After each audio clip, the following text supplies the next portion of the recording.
Good morning, everyone, and welcome to day 3 of Fun and Funky Letters. Good morning. And I hope you're having fun. I am. It's one of my favorite classes to teach. So today we're going to do color work as promised, and I'm going to switch to my tabletop camera, and I'll see you later. Bye. All right. There we go. You are correct reading and focused. All right, thank you.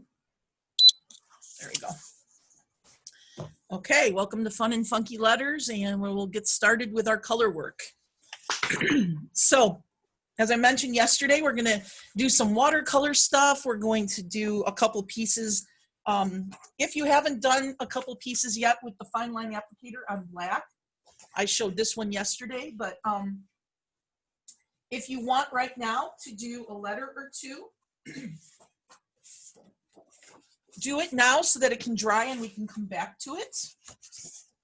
So I'm going to just do a couple things on black and we'll let that dry and I'll come back to mine as you can come back to yours. And just pick any kind of a letter form or, I need to close this, hold on a second. I need to see full screen, there we go. Okay. So, you can do a little writing if you want. You can write a word. Yesterday I wrote shebang. Try one of those techniques. And let's see, I might just do, I don't know, a funky letter. This could be my A. We'll come back to this and then we'll add some color in there.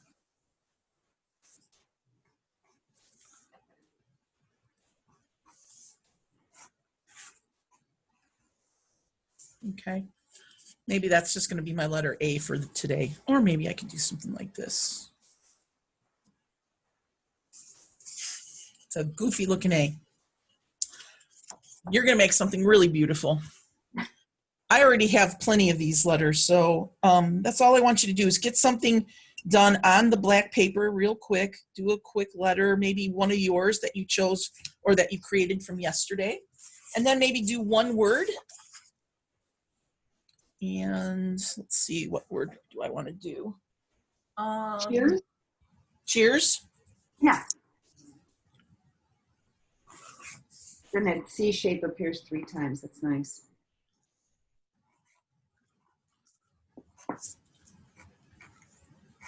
We just want to do just a couple things that we can come back to and add some color.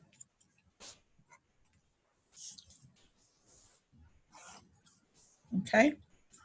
A few dots if you want. I always think of cheers as, like bubbling champagne or something. Okay. So let's let those set aside. We'll put those aside and we'll let them dry. Come back to them later to add some color. All right.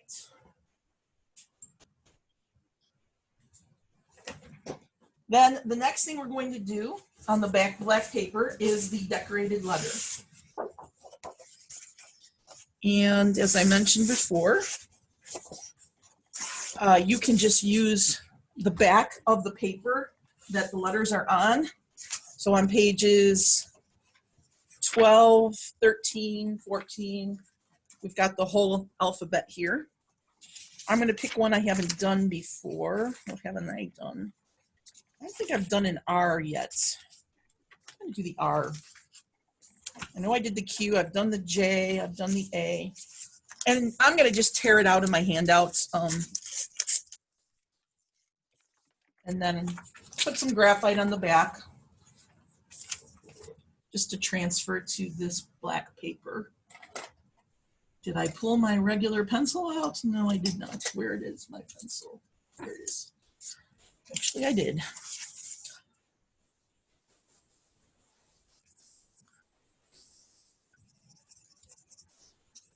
What hardness is this pencil?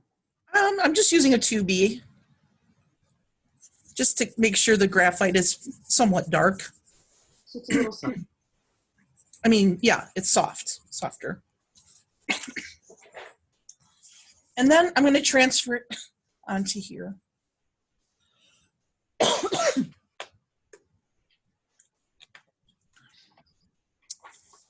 And if you want to be more precise, you could use a ruler for the straight edge.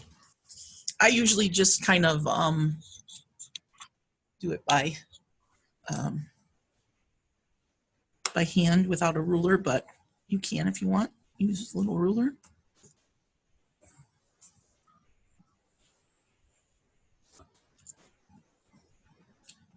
And I'm pressing firmly, but not too hard. And I'm just going to use this for the straight edges, and then I'll come back and do the curved edges free form.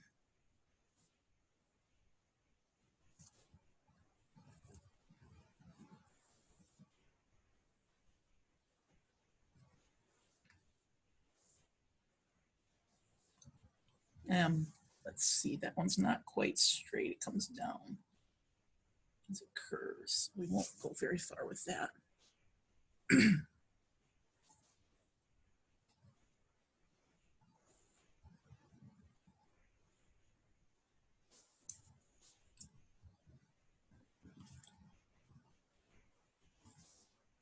Did that.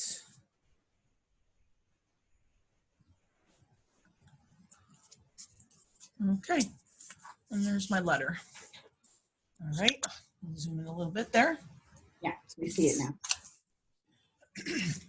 Okay, so the first thing I like to do on this is if there are any Zentanglers in the audience, you know, think of some of the patterns you like to do for your Zentangling. I just kind of make mine up as I go along. I'm not a Zentangler, so I don't have patterns stuck in my head. I'm going to show you a couple here that I've done. Here's the A that you have in your handouts. This is the A that I did in a class. I'll zoom out a little bit. And let me darken that a little bit. There we go. And I've since done a J. And we did a Q in the last class. So these are just some of my patterns that I use. Not patterns, but designs. I think I'm going to try to do something a little bit different this time. Not sure what. But I kind of do this as I just move along. I just move along into the letter and see what happens. So, and the other thing I don't do is I don't outline the letter first because I want these gaps here. So I want to have those black gaps there. If you mess up, don't worry about it because you can always take a black marker and just kind of go over the white if you accidentally outline too far or something. So don't freak out if you do that. We'll use a black marker to clean it up later. So let's see. I don't know what's a good way to start. One woman, if you're going to leave it in the same place, can you please zoom in so we see your outline of the R? Oh, sure. Thank you very much. There you go. All right. So, I might start down here. Let me see. I'm trying to get away from what I've already done. I kind of tend to do the same things just because I am not a Zentangler and I don't have these all in my head. I do like swirls. I like that kind of a move.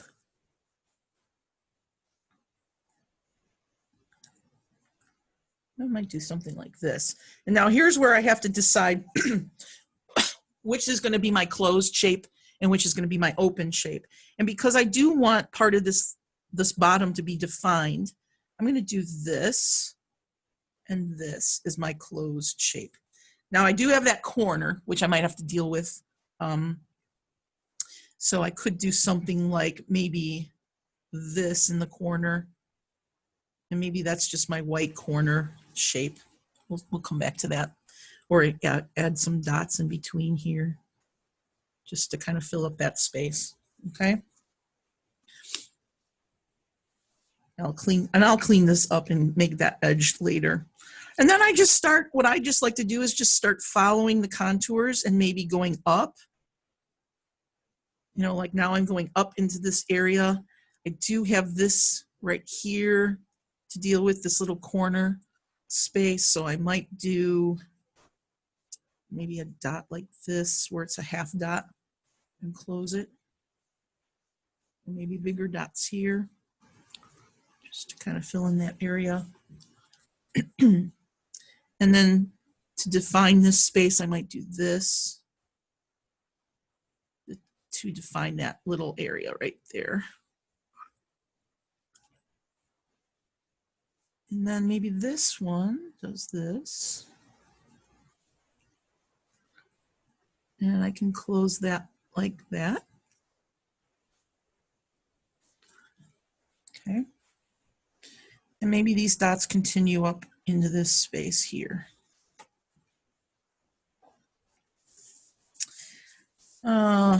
Let's see. We can go a different way with something. Maybe I do something like this.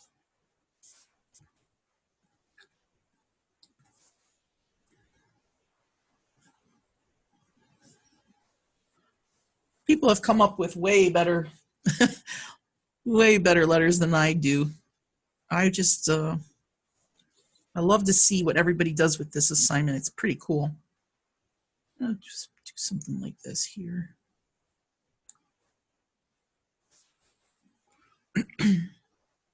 And then, let's see. Arthi, I think Arthi, she's got some, you probably have some nice Indian patterns you can think of. The Indian fabrics always have beautiful patterns in them. So, you know, or African and South African art has beautiful patterns. Right, and Arthi put in the chat henna patterns. Yes, They're gorgeous. henna patterns. The African patterns that are in the clothing, that would be beautiful for this. You know, Zentangling, obviously, you have lots of options. I'm kind of drawing a blank here, so I'm just kind of doing whatever I feel like I want to do here.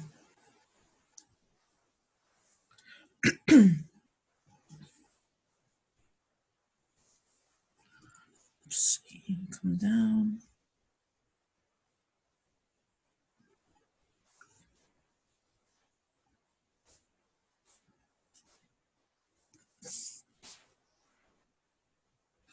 And then how much of this do I want to close off?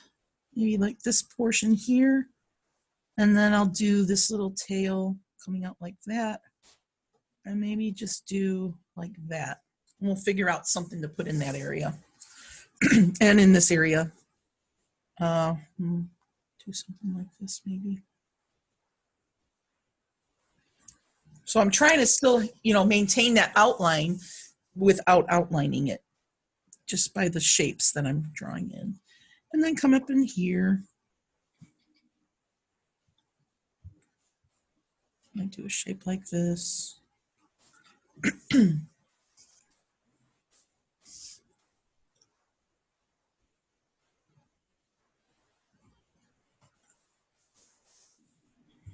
Usually I add my dots later, so I'll maybe just stop with that. And I'm gonna do this upside down because it's easier for me to follow these. If you could just pull the page a drop down. Yeah, thank you.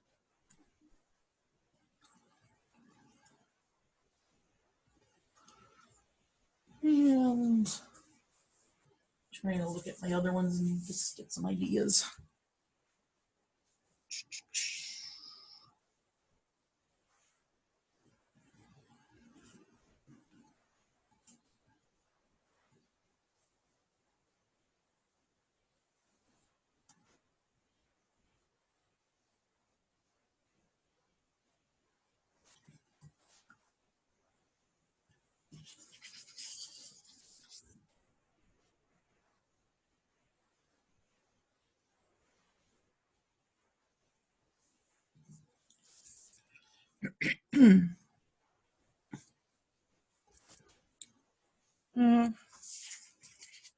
This is one where I would just come with my black marker and change that. I don't like this right here. I would just leave that and make this shape something. Can you hold your pen on an angle showing where you did that? Because your hand. Right there, there was a white line that extended up from this shape, and I just kind of closed this off right there. Thank you very much. Mhm. Let's do this going this way.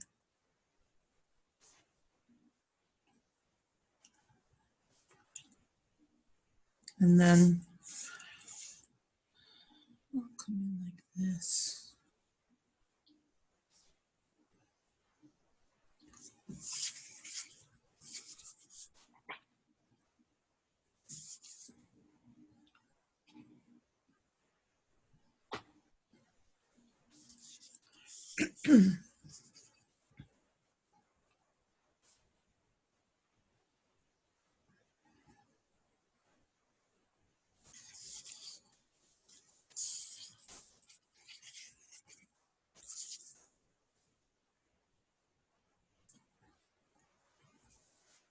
Let's do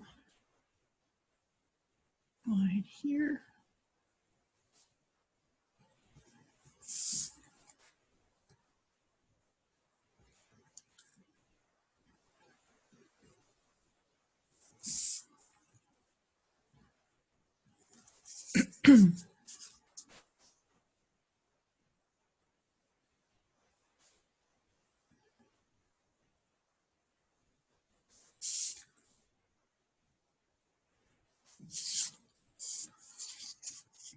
Almost done.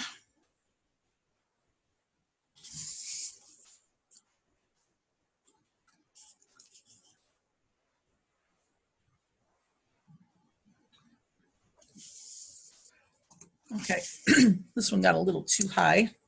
Can you pull that down so we can see? Sure. Thank you. So you're correcting on the outline edge. Yeah, that outline just got a little bit too high there. And you know, if you wanted to really be precise, you can go back in and just clean up some of these edges, like this turn here. Okay.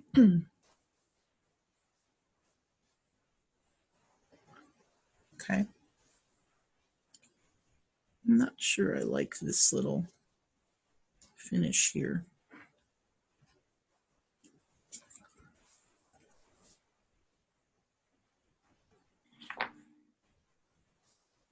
Maybe do that. I don't know. It's really showing the corrections on here, but I can see black on this dot, so I'm going to finish that dot off right there. It doesn't look as bad in the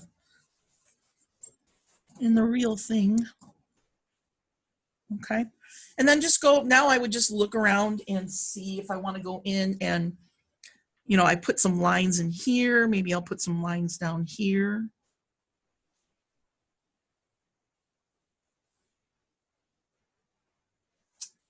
And I would do some, let's see, what else? Maybe some curved lines up here. It's,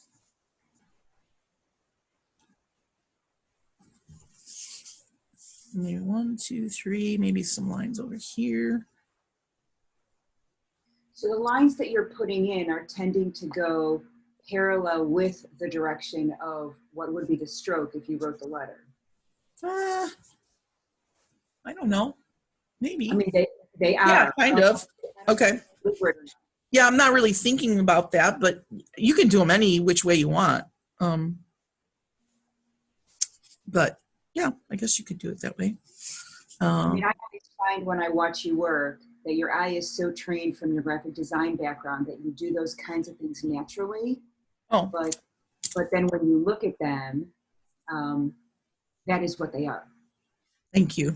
I'm glad you point that out, because sometimes I'm just, you know, honestly, to me, this is like I'm just doodling, and I know Zentanglers don't like that word, but I'm not doing Zentangles. I'm doing doodles. These are my doodles. I don't like this corner.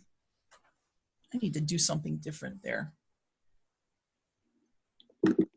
So I'm just using the black to go over that. I'll come back to that corner later. All right. And I'm going to add some bigger dots. I've done some dots in between, but maybe add some bigger dots, you know, like this inside. And maybe one other place. I could do some here.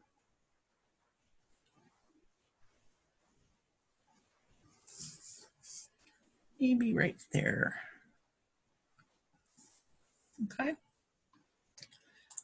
And then what do I want to do with this corner?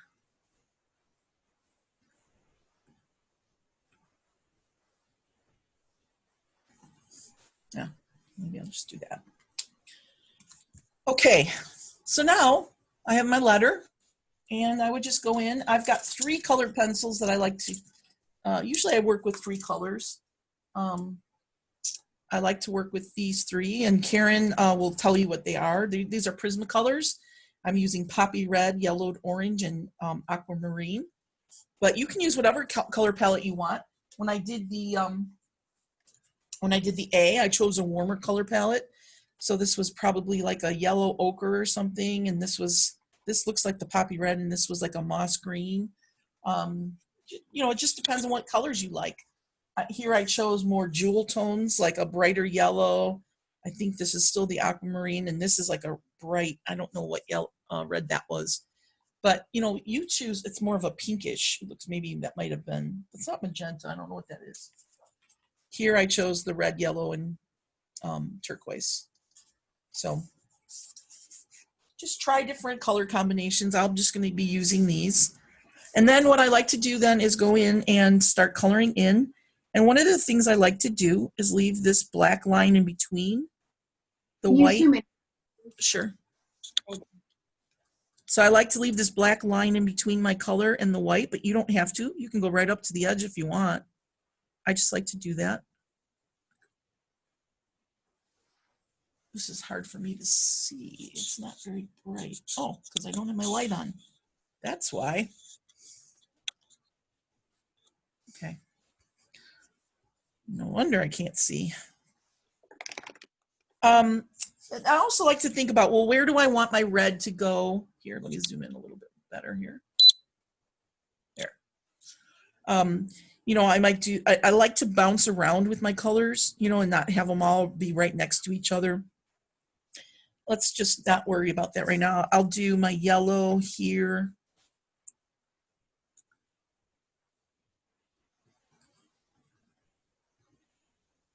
And then I'll do my blue here.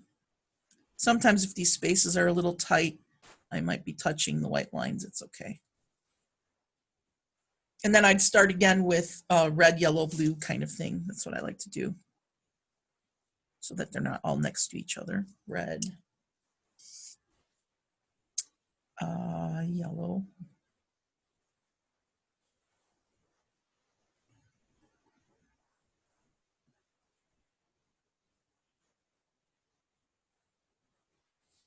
But this little exercise, the possibilities are endless. You also can use your own letters, shapes. You don't have to use these, you know, the fonts that I did. This is a Helvetica Black. Try this technique with some of your own letters. It's fun. You just want to make sure that they're stout enough, that they're heavy enough, that you have enough room to play inside the letter itself, you know. Red, yellow, blue. I'm just alternating the colors as I move around.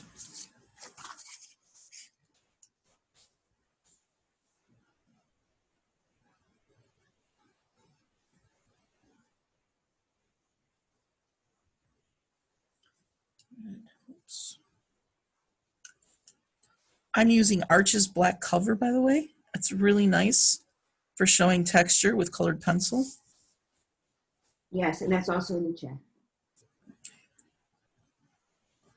And, you know, this one, maybe I'll do a full instead of every other. Gives it a little bit more color. Red, yellow.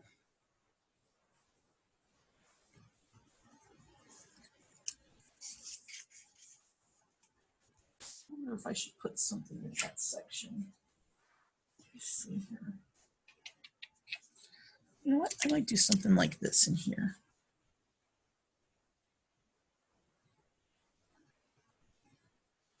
Add a little bit more. And then do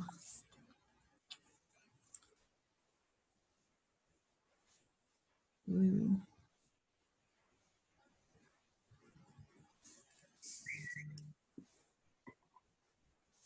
All right, so now I'm coming around here. I want to do, so I've got blue. I don't want to have, obviously, I'm not going to do yellow here. So I'm going to do red here and yellow here. And keep it like that. And then do my red there.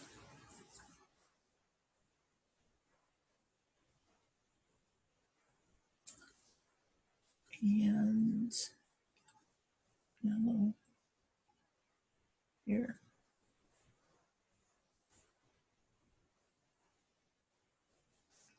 Blue.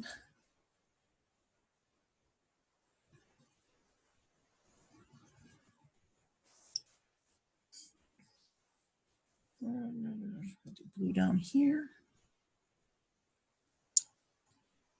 Yellow here. Yellow here. Red here. Red there. And then blue in here. Okay. So that's okay. Maybe it would be nice if I would have had some white dots, big white dots in this space here. So like if you say you don't like that, like I feel like it needs something to break that space up. I could take my black, I have a black eraser. The brands I use are either, I think it's called Graphix, Graphix. They're made all over, different companies make them. But the black erasers work really nice on the black paper. And, you know, it's hard to take colored pencil off, so bear with me here. I'm going to add some white dots in here. That worked well. Yeah, pretty well. I'm going to clean up this edge here because it took some of the gel pen off.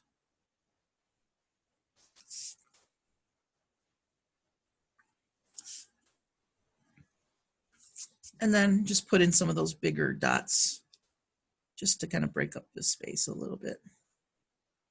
Okay. Go back in.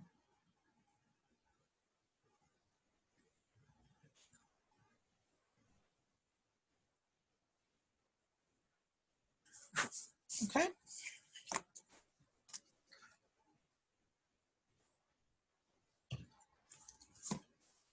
And there's an R. What size gel pen? I don't really know. It's just the Uniball Signal. It says UM153. I don't know what size it is, but you can see the point. It's pretty thick. It's not a real fine line. It's like a, you know, a fine point, not an extra fine point. Okay. I would prefer an extra fine point if they made it.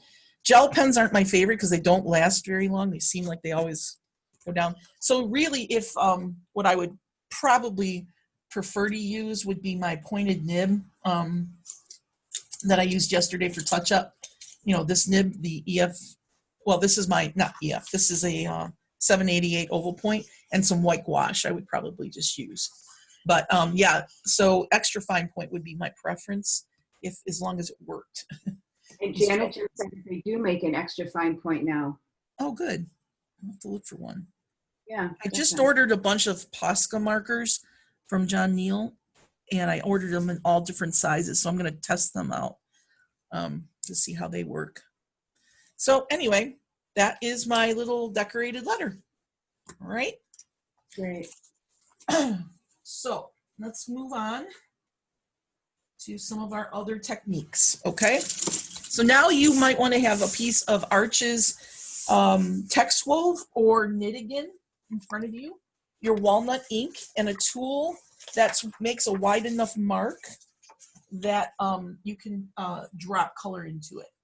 So when I say a wide enough mark, you don't want to be using like a fine point nib or anything for this next exercise, okay? And I'm getting mine. I'm going to do one on Knitigan and one on text wove here.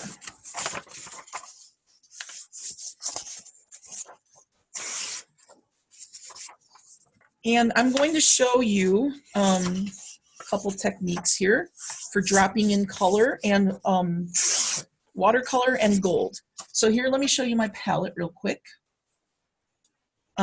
This is my Schmanke watercolor. It's the, and this is in your notes on page 2. The Horadam Aquarelle Gold Schmanke. It's hard to find here in the States. I just ordered 2 tubes and they're coming from England, from the UK. So I cannot find the Aquarelle in a tube here in the States. I can find it in the pans. I think John Neal sells them and Paper and Ink sells them in the pans, but I don't like them in the pans. I like the tube. So I ordered this from England. It's going to take a while to get here, but because I'm getting low on this one. That's the gold. And then I've got some Winsor Newton Payne's Gray in here. I've got some Turner, I think it's called Turner, ochre, and some Cad Red in here. And then I have dropped in some the concentrated watercolors.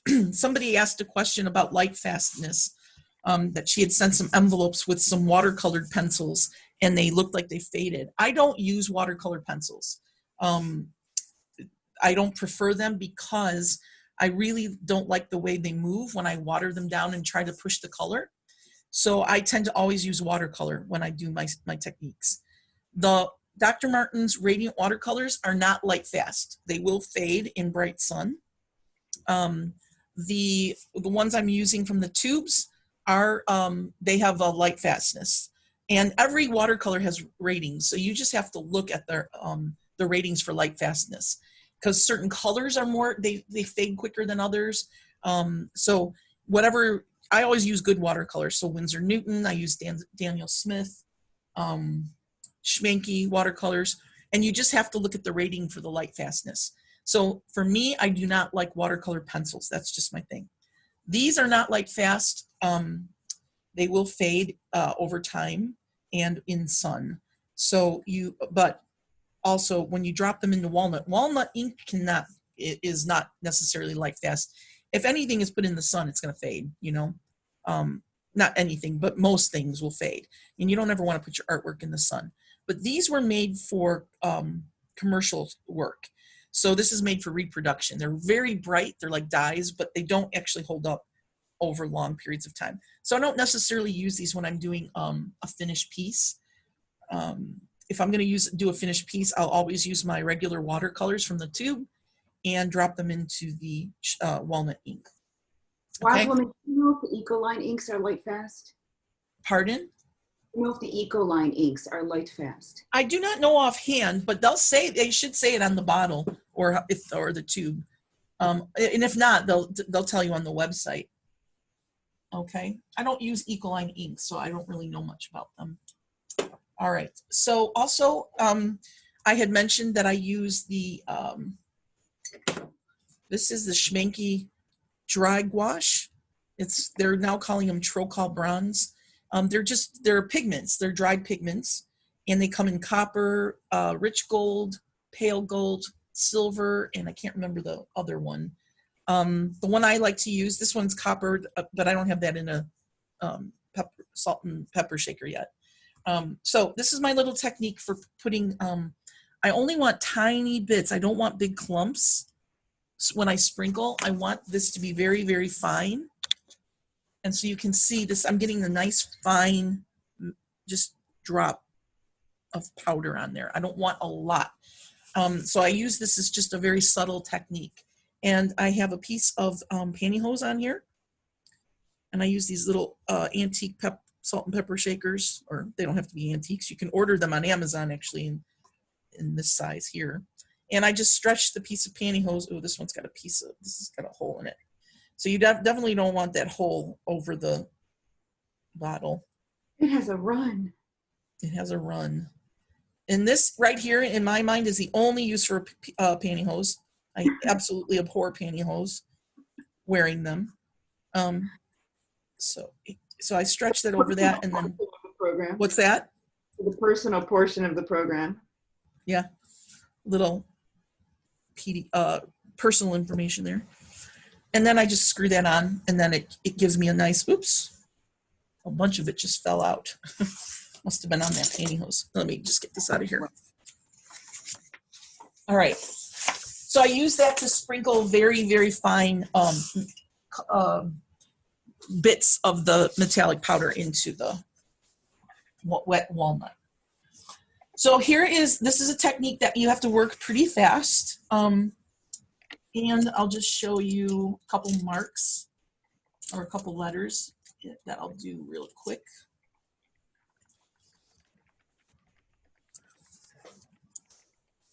And you have to work wet with this.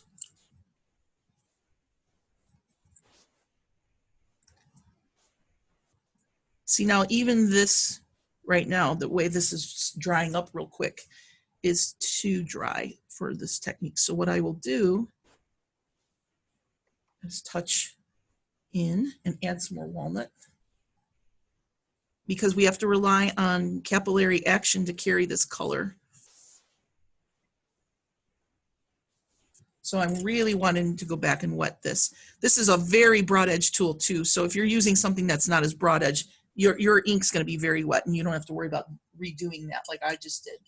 And then I will go ahead and drop in some gold. And that color is going to carry, the gold's going to carry in here. And you're going to see it when it dries. So don't worry right now if you can't see it. And then I'm going to add a little bit of the wild rose color. I always try to stay away from warmer colors because they won't show up in the brown. So I usually use really bold colors like the yellows or the red. Green or blue, a turquoise blue will show up really nice inside here, okay? So that's gonna dry. Also, if you wanna write a word, like a real quick word or something,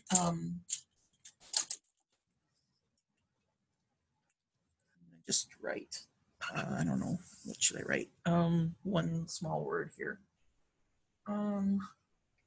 Joy, I'll write joy. So when I use this technique, I have to use the broader side of I want to get a bit of a bigger line. Oh, let me put in some of this too. Whoops, a little bit too much, it clumps there. That must be where the hole is. So I'm gonna have to redo my pantyhose on here. Adding a little bit of the gold. I do this one letter at a time when I'm doing stuff like this, because I don't want that color to dry. And I'll put some green in there. I'm just going to do green and gold on that one. And then I'll do my next letter. Wild Woman, is your walnut ink one that we cooked, one that you're using from the peat powder? Yeah, just a second. All right, there I did 2 letters. This is the crystals from Paper and Ink. And I'll show that to you in just a minute. So this is where I do have to work fast. Otherwise, I'll lose.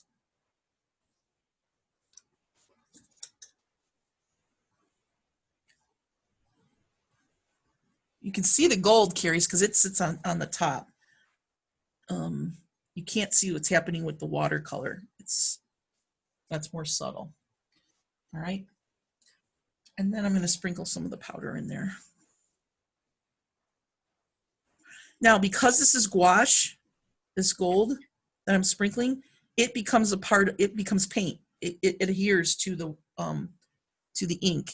And later when you go to brush this off, the excess, the gold will stay wherever the paint was or the ink was. Okay. So we're going to let that dry, and I'm going to show you what it looks like in just a second. All of these techniques, by the way, in your handouts are on page 22 and 23. Yeah, so you should see the finished, what those look like when they dry.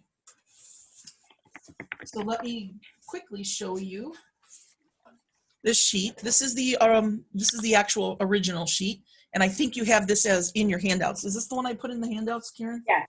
Yes. Okay. That's page 20. So you can see what happens when these dry. Oh, I also have to show you what when we do black. Let me do that real quick, and I'll come right back to that. Let me show you with Sumi. Now, Sumi, you cannot drop in watercolor. It will not show up. All right. So we're not going to be dropping any colors in. We're going to be dropping only gold. That's the only thing that will show up in the Sumi. This is really drying out quick. My dehumidifier must be doing its job in the basement because my inks are drying very fast. Okay. And then I will drop in some color with some gold.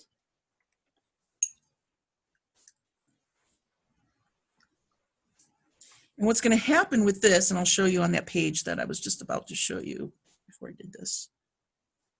Usually I don't brush it, I just let it kind of flow, but this seems to be not moving as much. There we go. All right.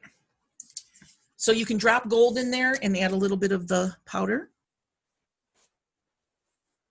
You also, this is another thing I like to do is gray, you know, using my wash water for my Sumi. Let me drop a couple and get it gray. And then do a letter with your wash water. Oops. So you got this kind of a grayer look to your letter, and then this technique works really nice too. So this one is just grayed out wash water, and then drop in your gold. Also, this is so watery that the gold really carries a lot, really moves in there when you do that, okay? And let those dry. We'll come back to those, okay? And if you want, you can add a little bit of this powder to it. All right, I'll let those dry. And I'll show you what they look like when they're dry now. I need to get this black out of my gold here. Okay. So now, if you can see this, yeah, that looks pretty good on there. So this is walnut ink with the gold, only the gold dropped in. And you can see it really looks like the walnut is kind of faded because the gold really took over. Here is the Sumi. Now that's just Sumi, not watered down Sumi, black Sumi, and the gold really takes over. And what happens in some of them, depending on the paper, it really pushes the gold will push that black to the edge. Look at what happened here. It looks like it's outlined. Now this is done on the really good paper. This is done on Arches Textwove. So that gold got pushed. Look at this one. The gold pushed the black to the edges and it makes it look like it's outlined. Really nice effect. Okay. This right here is walnut ink with the Radiant watercolor dropped in, and it's Wild Rose, so it's a real bright. So this one looks almost pinkish red. It took over from the walnut, and then I have the gold in there as well. You can also do these with the watercolor. It doesn't have, you don't have to start with walnut ink. You can actually start with a different watercolor. I've done these with the Payne's Gray. Let me show you the Payne's Gray. You can just take some Payne's Gray and brush it on one of your tools. Let's try that here. So I'm going to brush it onto my this broad edge tool. I get that black off of there. Or, you know, do enough watercolor in a cup that you don't have to brush this on. You can actually dip it, but I didn't fill a cup with the color. And, you know, just make a little letter. Payne's Gray is a really pretty blue. You can see as it's starting to fade out there. It's one of my favorites. I don't like blue. It's not, I don't like that color, but I love Payne's Gray.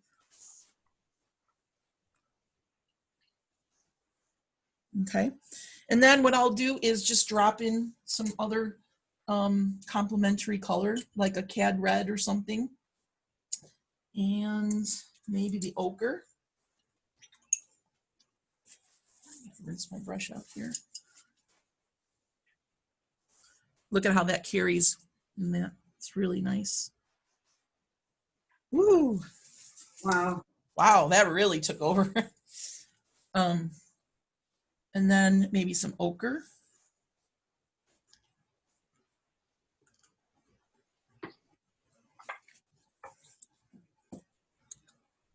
That cad really carried. I don't know why. Wow, it really took over. And then I'll do some gold. Just a little bit of gold here.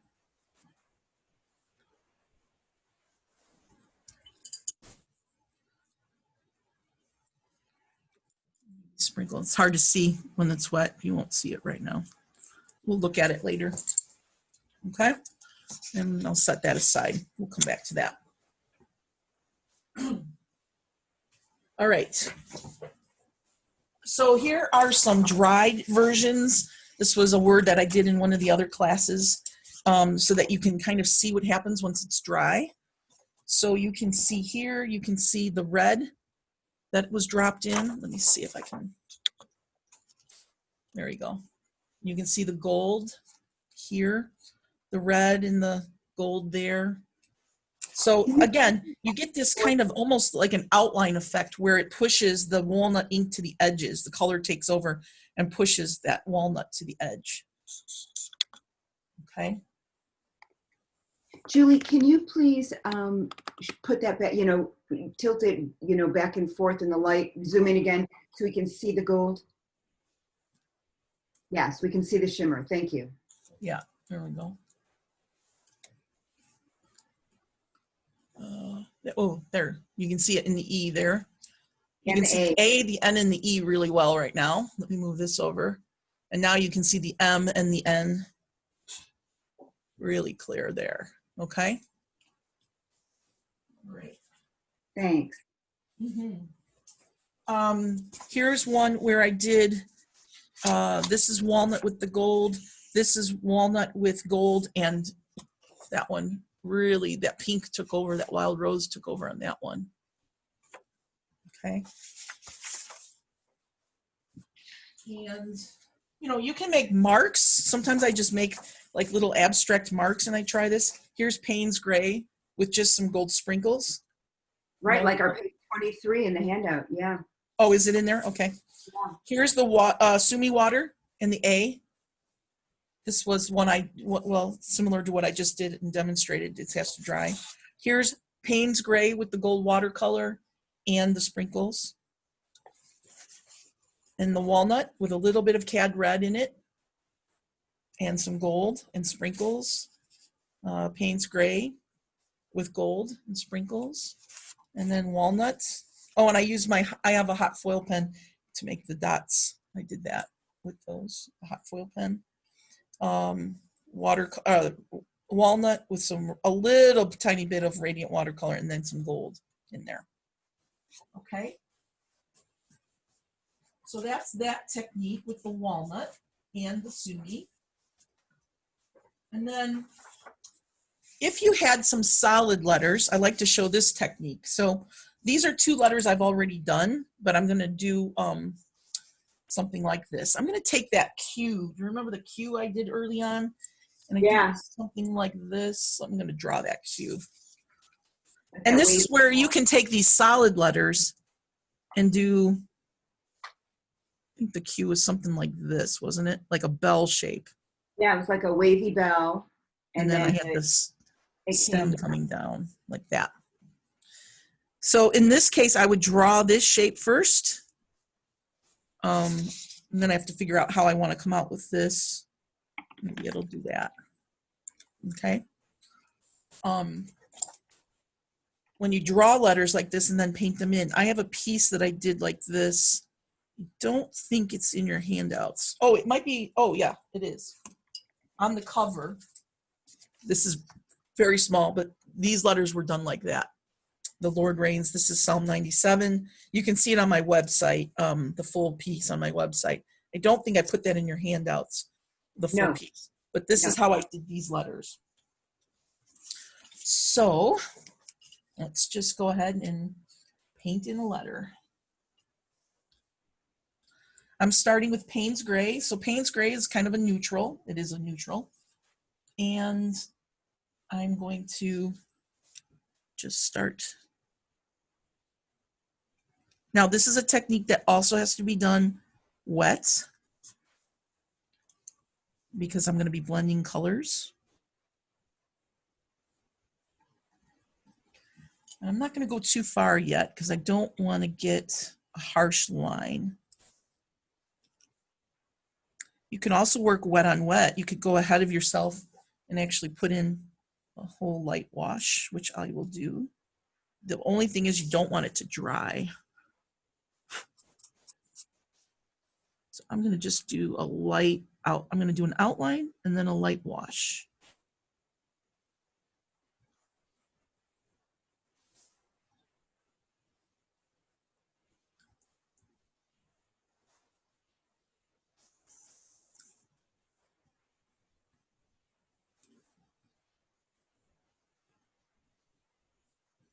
Okay.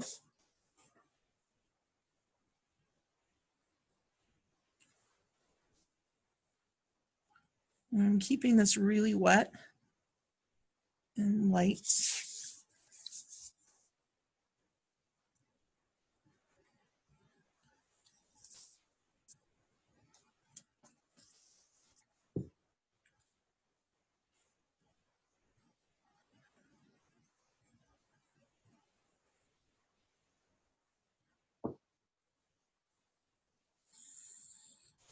Okay.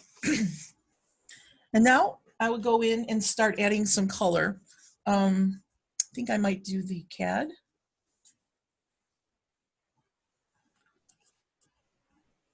You know, and there'll be, the bloom will happen now because I've got, my whole thing is wet. So let that just work for you. Let that bloom happen like that. And then put in some ochre. And I don't want to leave this kind of starburst effect that's happening here. I want to, or not starburst, but like, you know, little dots. I want to actually blend some of that. I'm going to put in a little bit of gold. Okay. Maybe add a little red in here. Yeah, that really went crazy. And now I will just very subtly start to blend. And I don't want to mix all, I don't want to lose my colors. I don't want them to get muddy. But I do want to soften so it doesn't look like it's all these spots, you know, little dots all over. So I use a little bit more color just to kind of blend. Let that take over. I know you're seeing glare there in the light. Let's see if I can dim that a little bit. Take that brightness away. No, I don't know if that helps or not. Not really, because it's wet. Yeah. And now I'm gonna want to enhance this a little bit and add some blue here. Just darken up some of this.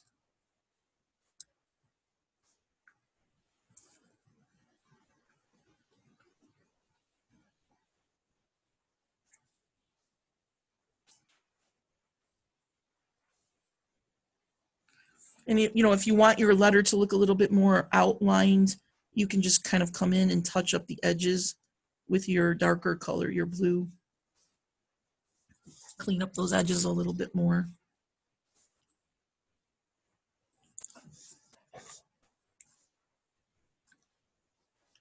And then just blend some areas. I'm using that blue to just kind of back off a little bit on this color here. Just a little bit. It's probably a little too much. Hold on.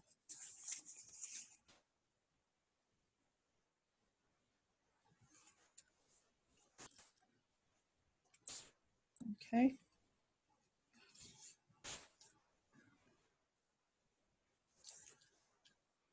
So you're gonna see, not only will you see red and yellow in here and the blue, you're also gonna see some green because of the blending of the ochre with the blue once that dries, okay?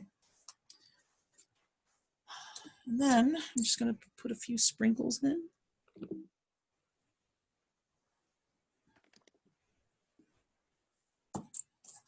Maybe just a teeny bit more of the gold watercolor.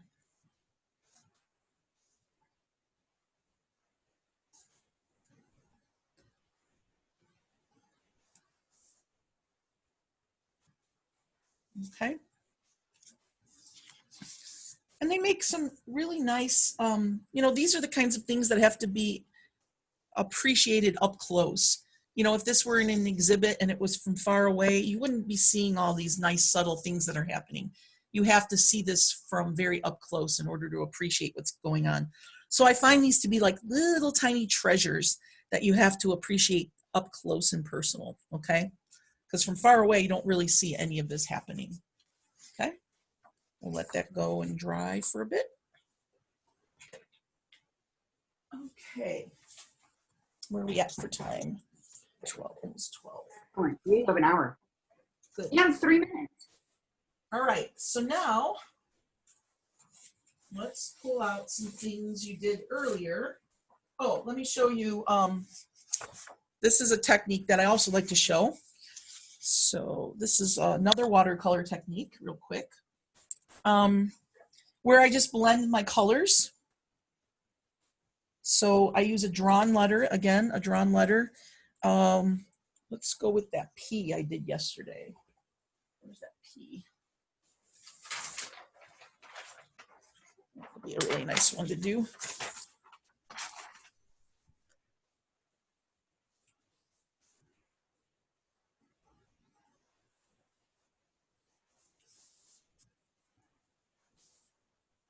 And this too, remember some of the letters that you made on day one, you can do this technique with those letters that you developed.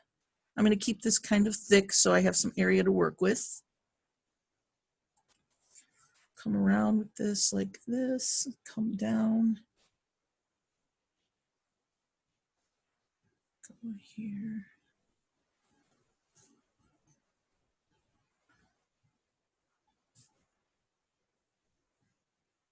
There we go. Erase that.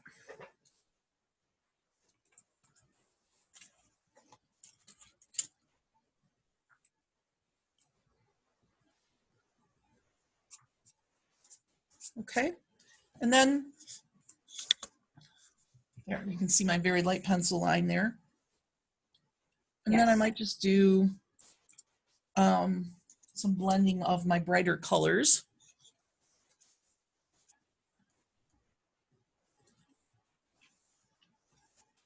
And again, you can work wet if you want by going on ahead and adding some water up into here so that your colors bloom better. I know I want to start with red down at the bottom, so I'm going to do that and let that, I'm wetting my brush now and I'm going to bring some water. My water's tainted with red, so it's going to look pink here. See, because I don't want that to dry too fast. It looks like it already started drying.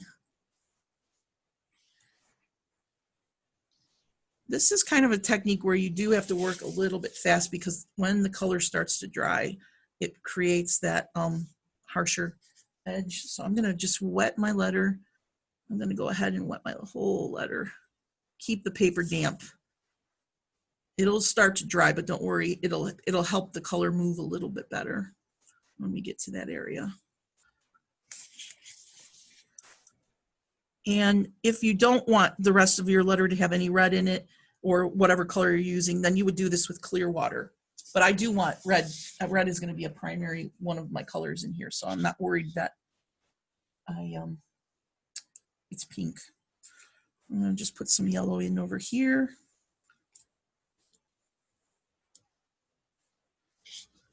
Bring that around.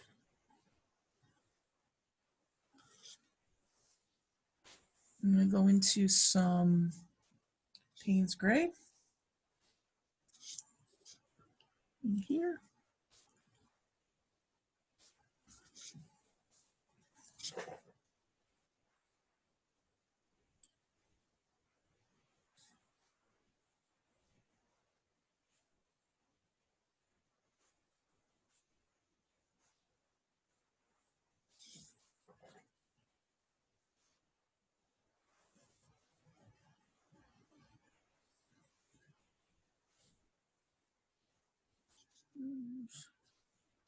Down in here.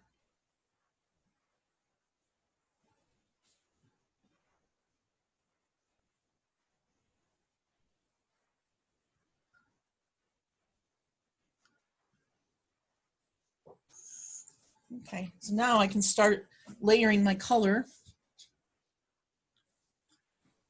here. Put in some brighter red here.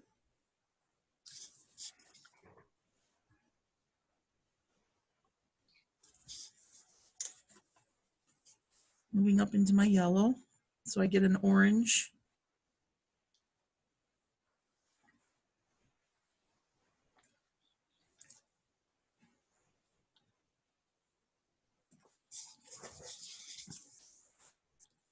And I'm moving yellow into my blue.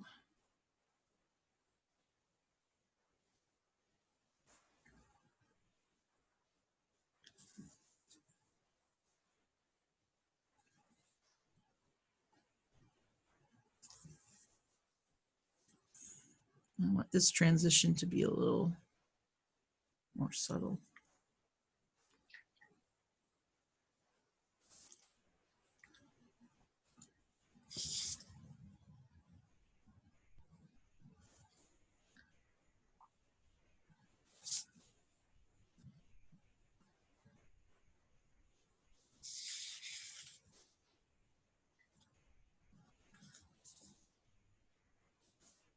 And now I'm going to bring my blue in dark and then go back up and to meet that yellow.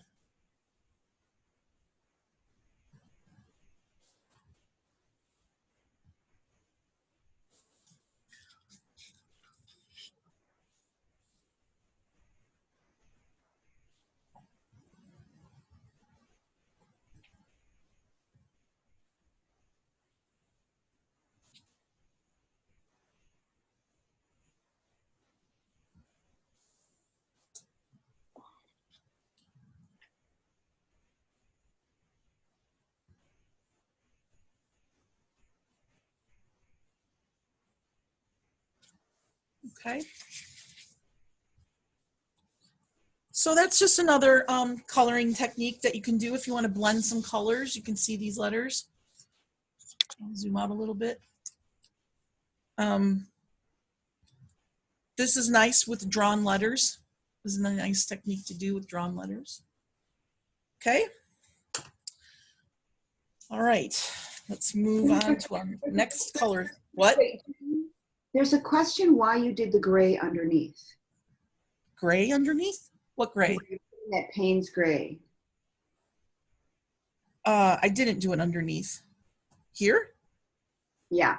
No, I didn't do it underneath. I actually started with the red, this pinkish red, and then lightly wet to the whole thing. Right. I think she means the top part of the bowl of the pea because that started Payne's Gray and then you added on top of that the yellow. No, I came up from red to yellow, went into yellow, and then it laid in my Payne's Gray as I came down. Okay, thank you. Yeah, you don't want to start with I wouldn't start with my dark. I brought my yellow across and then I laid in my Payne's Gray. But I did start some Payne's Gray right here because I was wanting to make it green. So I brought yellow in, then I did some Payne's Gray. You're right. I did a little bit of Payne's Gray, brought it down, and then I went over it with the yellow again to blend and some more Payne's Gray. So I go back and forth. Like I will layer it, but I will always start with my lighter color first, come in, maybe lay a little bit of the darker color, just a shade of it, and then more yellow if I need to. Yeah, so I kind of go back and forth while they're still wet.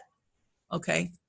Thank you. Yeah, you want to start out with this, you want to start out wet. So I dampen your paper first so that these colors move a little bit better, okay? All right, okay.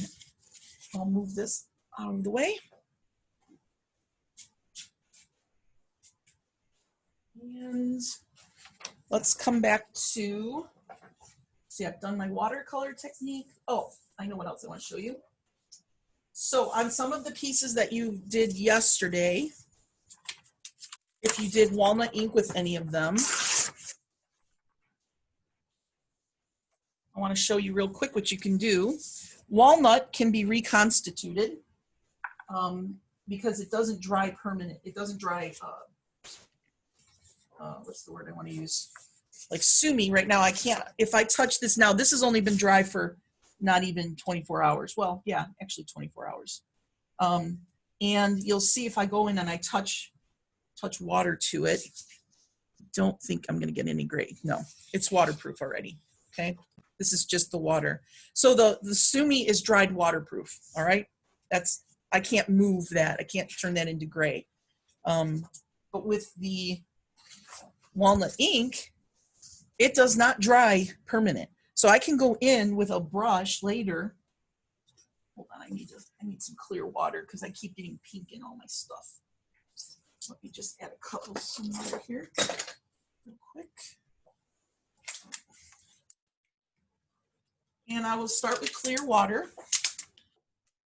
And then just go ahead and touch your, you don't want to ruin the quality of the line, but we're going to pull in some of the water, some of the walnut ink, and we're just going to use it to shade in between some of our letters.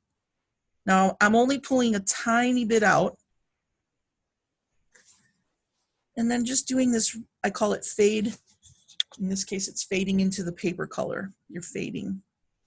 Now, if you feel like, oh, I need a little bit darker there, touch your brush into your walnut, into your cup of walnut, and then just add a little bit of color. This is almost too much now. I like this to be a real subtle effect. There, that's better.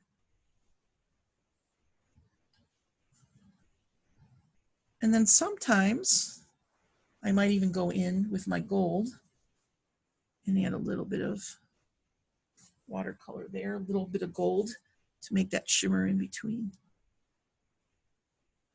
This is a very subtle technique as well. You won't see it from far away. What it's really nice to do is when you send somebody like a little card or something, it's a really nice technique because it's very subtle and they'll see it up close and personal. Okay. And then I'll find some other interesting spaces. Not every other one. This is an interesting space, but it looks a lot like this. So maybe I'll come to this one and come down with the color instead of using this one and going up because I just did that right there. So I'll choose this one and come down.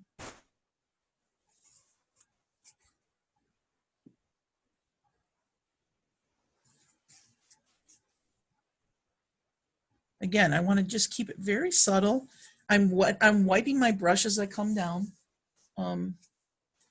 just so I can get that fade. Yeah. Nothing. Yes. Can you show your hand with the rag and the brush how you dry the brush after you wet it? Mm-hmm. Just use it in there like that. Thank you.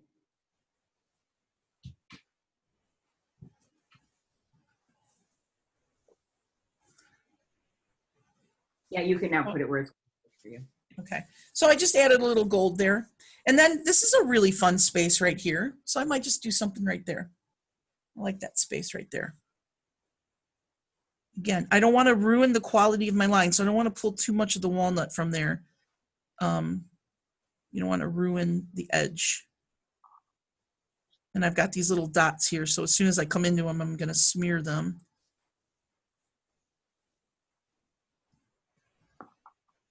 But this is a nice subtle technique that you can use. Again, I'm wiping, keeping this light, keeping everything real light and delicate.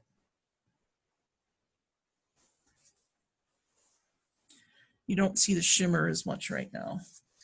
And then I'll move to, so I got 1, 2, this one goes up, this one comes down, that goes up. Might be fun to just do something that comes down again, either here or here. Maybe I'll go here.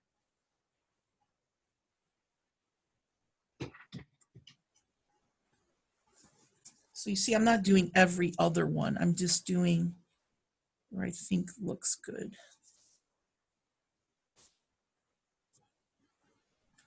And then add a little gold.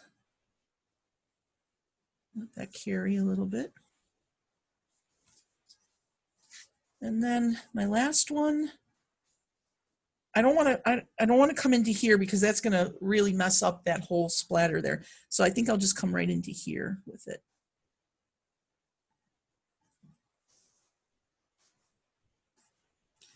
I'm going to take that edge off a little and just bring some of the color in here.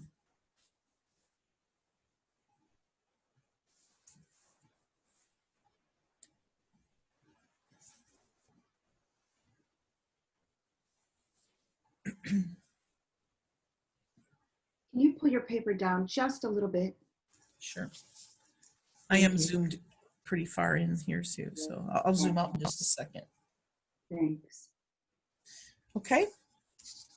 So that's another thing I like to try, just a real subtle. Let me see if I can fan that and dry it real quick so that we take that sheen off there. And you can see the gold.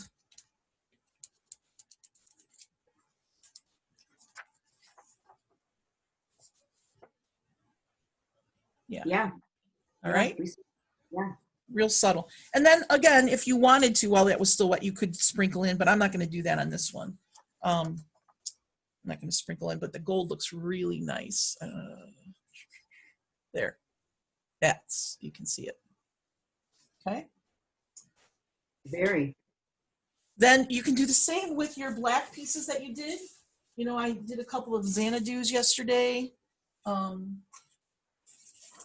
So gold always looks really nice with the black.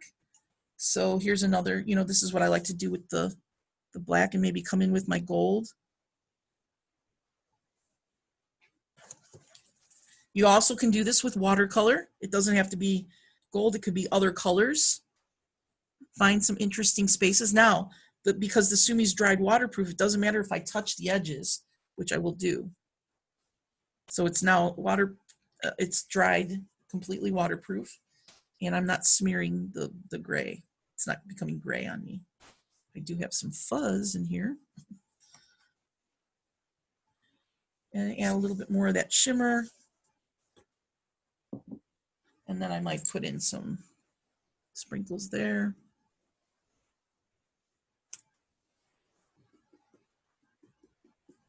Whoa. Oh, it's because I can't see. It's coming out, but I can't see.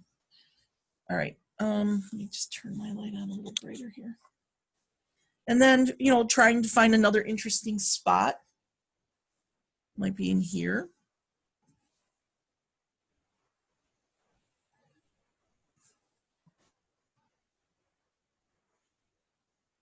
This was a smear from my hand, so I can either take that. Actually, I will take that off. I'll show you how I do that too. How I clean up things that I don't want on the good paper. Always. Letting that fade out. Whoops. That dot wasn't quite dry, it looks like. Okay. Going a little darker there. And then one more area for the gold might be, I could either do it in here. I could do it here and kind of fade up. It seems like too much. Or I could do it here, that's too far away. I think I'll do it right here. Just put in a little bit in there.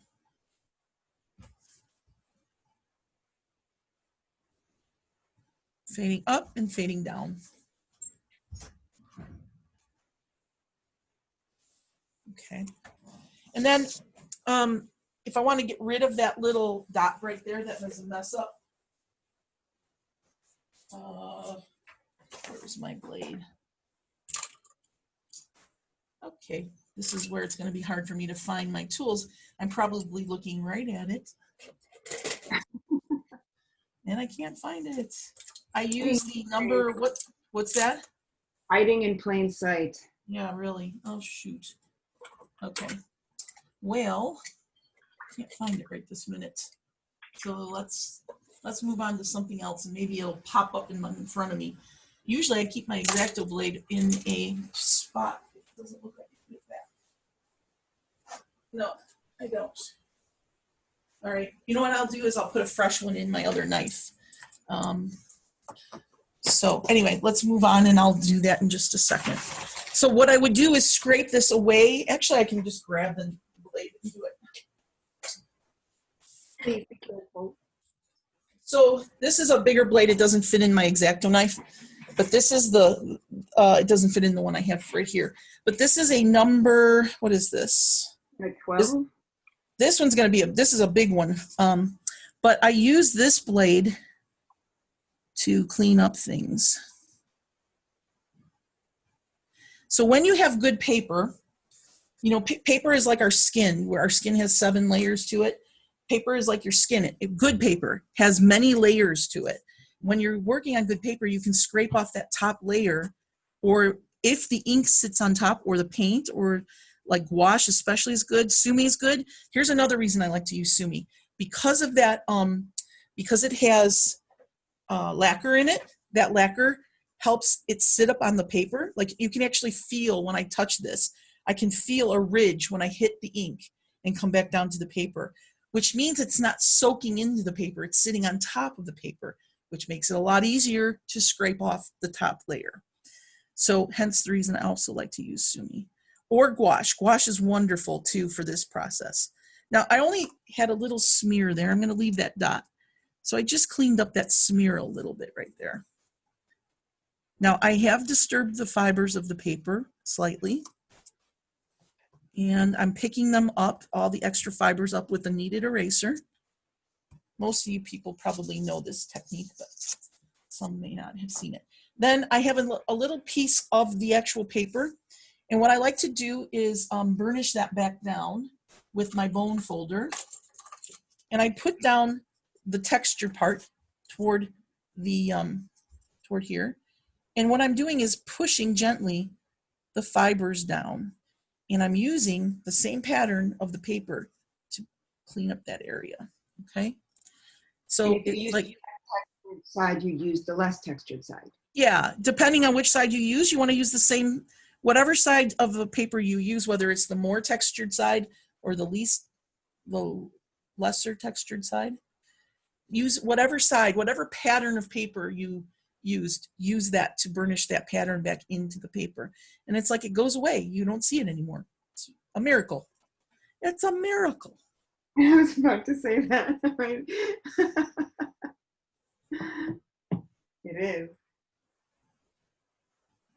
What's Mad Max's line, or Max's line from, if you want a miracle, what? I can't remember. How can I forget? Right. From Princess Bride. Right. This is coming. So this came off really nice, this one.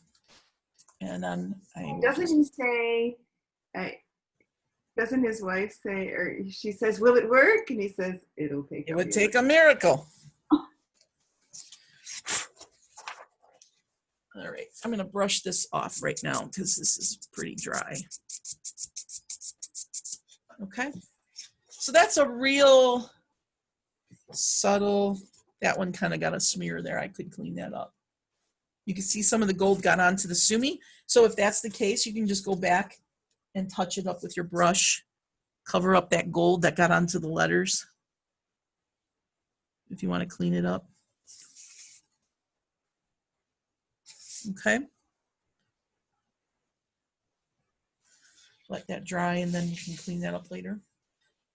All right, so that's another coloring technique. All right, so now let's move on to the colored pencils. So the black paper? Yeah, well, yeah, you can do it. Oh, well, here's one that I did. This is another coloring technique I like to try. If you're gonna do letters like this where they're open, you know, you can come into the shapes and color in. Let's see, I got a couple of them on here on black. So, you know, letters like this, if you did any letters like this with your fine line applicator yesterday, you can come into those shapes and add some color. Or if you do them on white like this, you know, find interesting spaces. This is watercolor with Sumi. And then this is the fine line applicator with some colored pencils. You know, you did an A like that this morning with the white on the black. I did the A. Oh, right. You did an A like that. The first thing you did, I believe, today. Yep. There you go. So that's a really ugly A, by the way. I don't really like it. Let me just show you a couple of ones that I've done before that I actually really like. These are, this was done with some pastel, actually. This is pastels. I don't usually use the pastels because they smear, but you can use pastel pencils and it just kind of, but then you have to seal that. So that's why I tend to lean more toward the Prismacolors, just because they stay. But if you want to try pastels, you could. I didn't include that in your handouts or your. Right. Although you did show it on page 24 in one of the demo cards. Here's one I did with pastels. It has not been sprayed, but I also don't put anything on top of it. It's a bit messy, you know, but you can also try pastels and blending them like that. But here is what I like to do with like a letter like this. Now in this case, I would go back probably with a fine point pen and beef up those lines a little bit, but I'm gonna leave it right now. And I'm just gonna come in and, you know, just do a few colors. And maybe not do the whole big part of the letter, maybe just do these little skinny areas that it created with the double lines. And blue and my yellow, where's my yellow?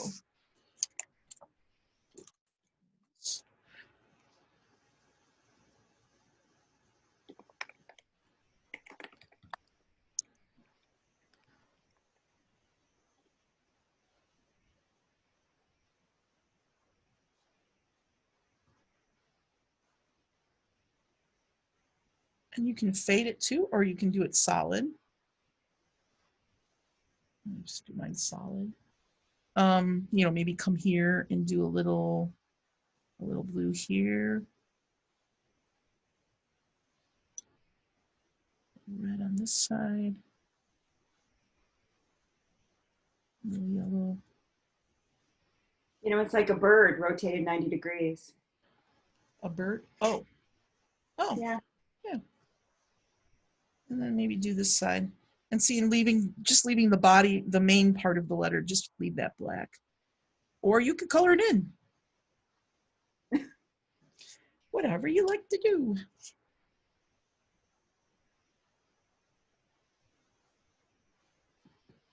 Okay.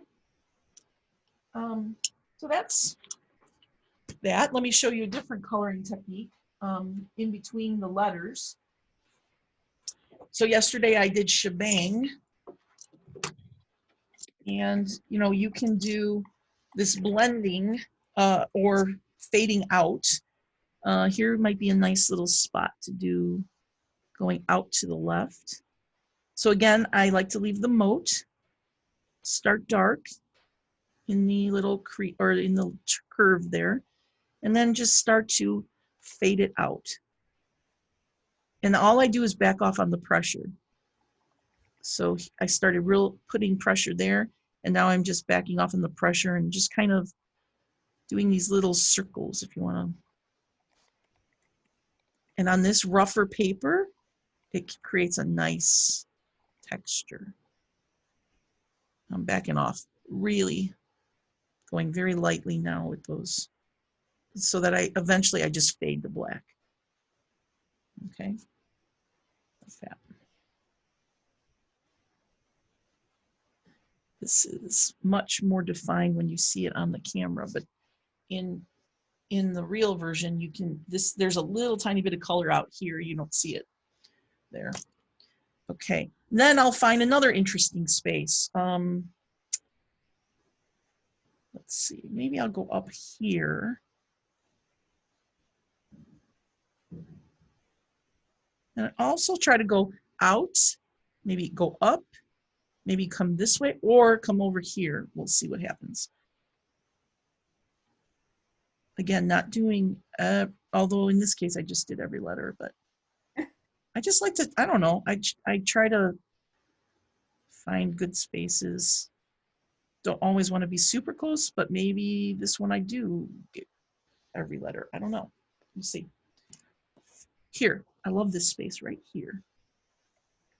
This little tiny space in here. It's fun. It's also bouncing. You know, it's kind of fun because the letters already are bouncing. They're not all sitting on one baseline. So I'm kind of bouncing the color.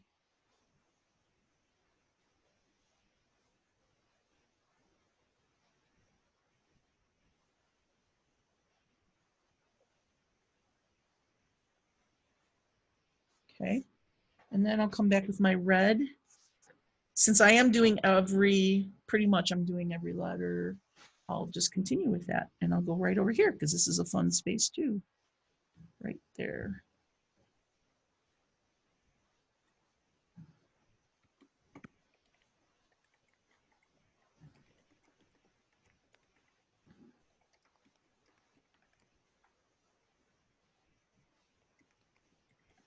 Okay.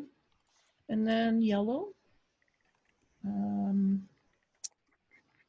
think I'll do this one right here.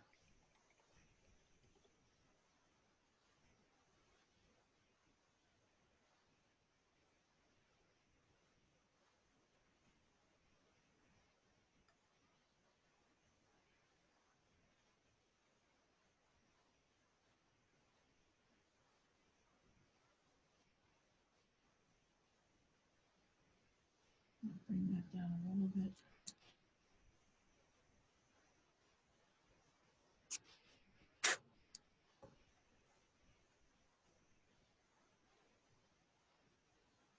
Okay. And then the blue, I could do it right here. Although I've got to, it would be nice if I could go maybe this way. I like that space right there. I don't want to go there. I think I'll just go here.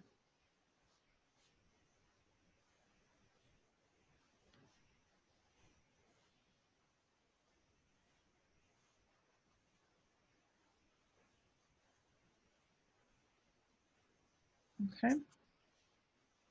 Just little pops of color. You know, this is one that might, if you want, you could go back in with the fine line applicator, but this might be kind of fun to add these like little, oops.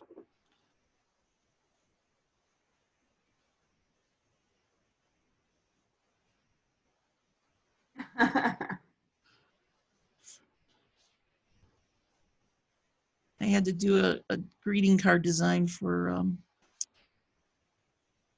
American Greetings once, and they wanted these little thingies on there. And then I would do 1, 2, 3 somewhere. Maybe one right here. I like to work with the rule of threes in design, you know, 3 or 5, never, you know, even anything. And then maybe right here would be a good one. Good place for those.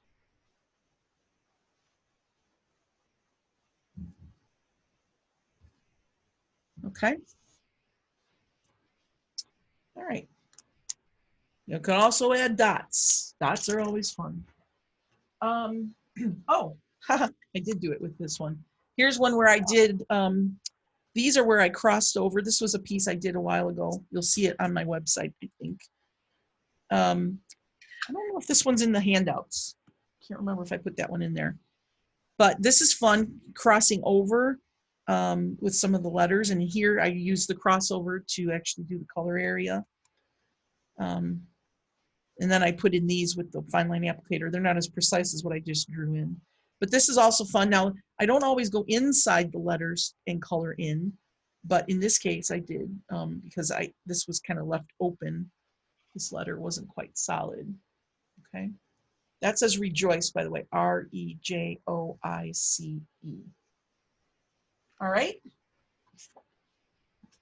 So what's next? What's next? We've done that. We've done that. Oh, all right. Next thing. You can, oh, here's what I'll show you, this little sheet here, which you have in your handouts. So these are some of the different color techniques that I will use on black paper. I do not like gouache. I showed it here, but I don't like it. You can try it if you want. I will use gouache to write letters on black paper, but not to do this kind of blending technique because it kind of looks a little chalky to me and I don't like it. These are the Prismacolors.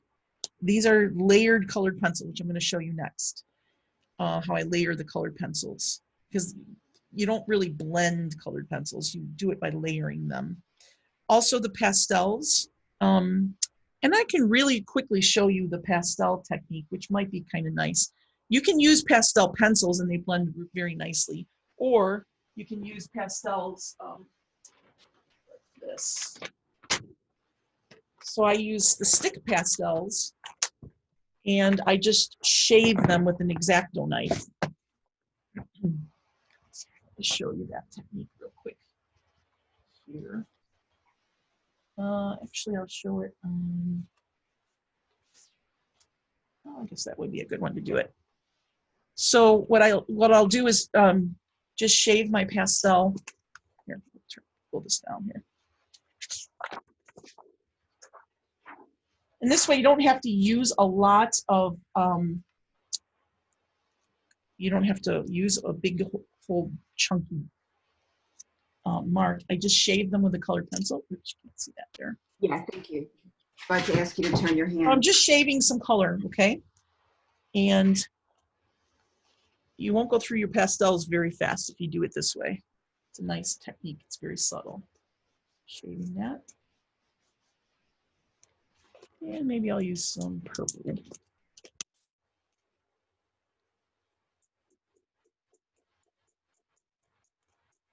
Okay. And then I'll use either some Q-tips or a blending stick. Usually I use the blending stick because they're a little bit more precise. Some people call them stumps. Some people call them tortillons, blending sticks. Okay. Excuse my very, very poor French accent. And then you can just go in and do a little bit of color, adding in a little color in between if you want. This is a much more subtle technique than the colored pencils.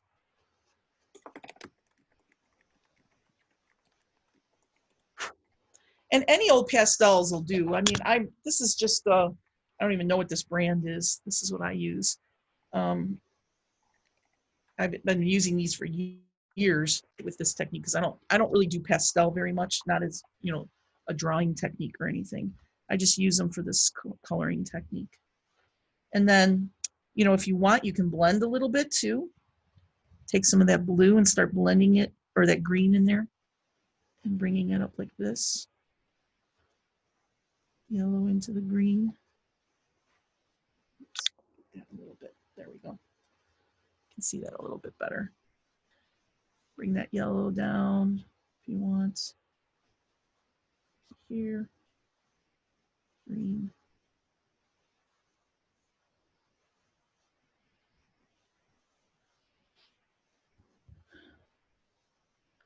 I'm going to go into some purple.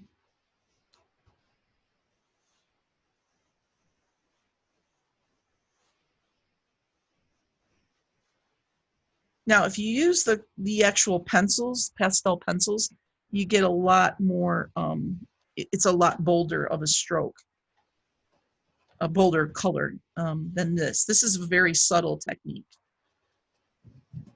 But I do have some colored pencils that I can show you. Let's see here. Trying to blend these two together here.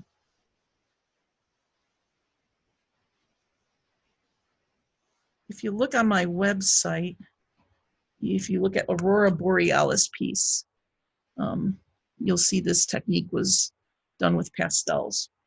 Let me grab, you're getting a glare of shine on there. That's better.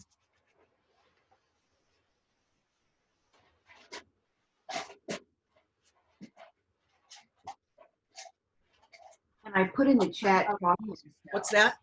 I put in the chat chalk pastels so people don't think oil pastels. Ah, yes, thank you.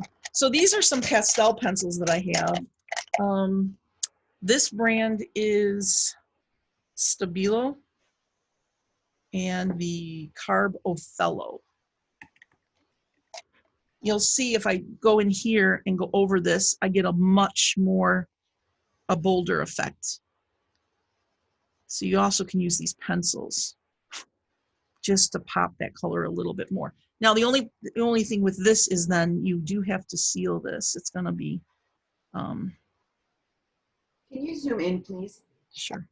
Thank you. So I'm going over that area. So now instead of it being subtle, I'm making it a lot brighter. And then these two can blend together in this region right here.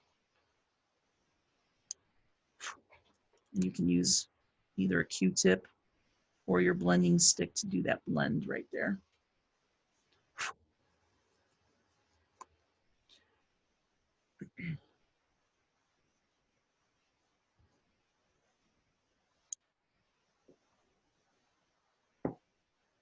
Right now I'm just kind of layering back and forth so I get that blend. And then you can just pull this out into this area if you want. Okay. So this is a lot bolder of a technique using those colored pencils like that. I mean the pastel pencils like that. All right. These aren't quite sharp, so I'll just show you. Here's one. I'll just do one color here and fade it.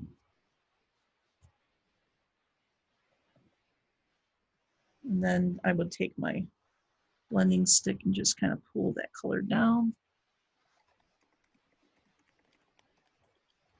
Fade it out. They're really nice for, you know, this blending technique. You just have to make sure you spray this later. Otherwise it will fade. Okay. Yes, yeah. All right. So that is that technique. And then when I blend my colored pencils, get this out of the way here. And I'll do it on this. Woman, excuse me, before you start the blended pencil, do you have a preferred spray fix? Preferred brand? Yeah, well, it's whatever's available at my local art store, but this is the one that I use. Delacroix Sennelier. Okay. Thank you. This is what I get at my art store. All right. Now, the regular colored pencil technique of blending, let me just show you what that looks like here on the black. So I would start out dark and fade off to the right. Let's just do that like this. Start fading.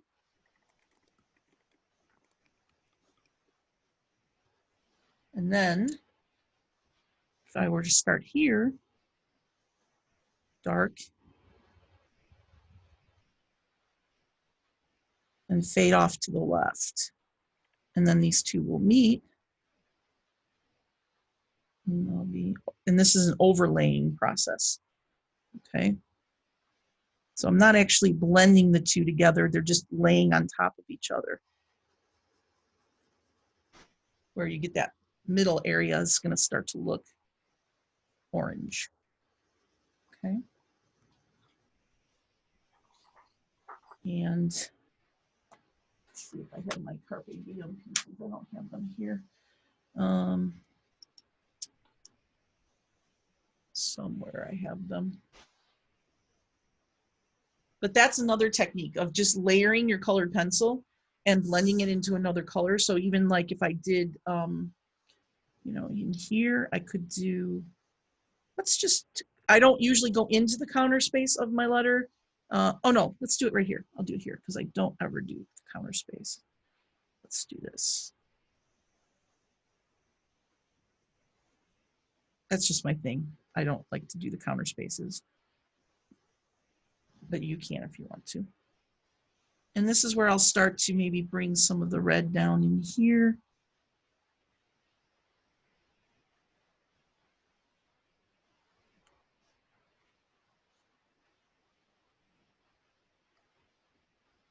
I want that to kind of fade up there. So just do that light in here and then start to bring heavier color into here. And then go over it with one more layer of yellow.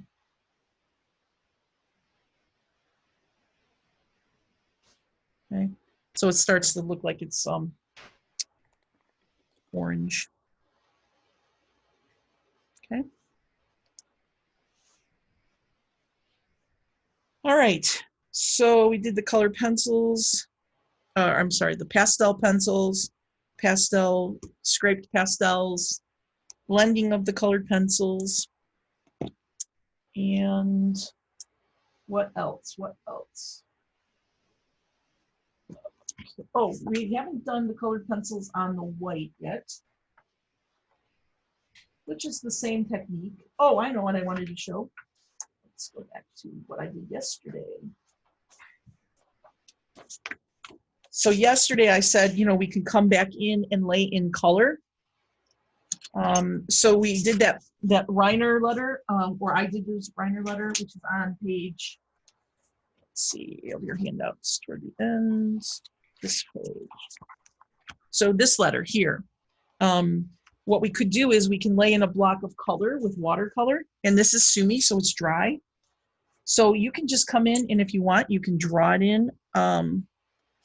You know, if I wanted to do kind of what he was doing there, he lays in this block of color like this, skips this, skips over that, and maybe we'll end our block right there. And then we're gonna just lay in some watercolor there. This is another technique that you can try on your letters.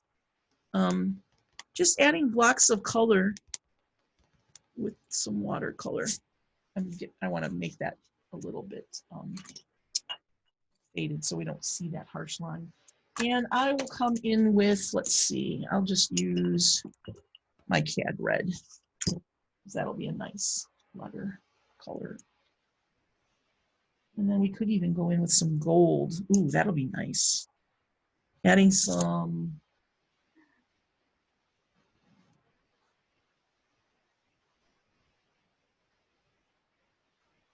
And again, my Sumi is dry, so I'm not going to be reconstituting it. And we can fade this too if we want. It doesn't have to be completely solid.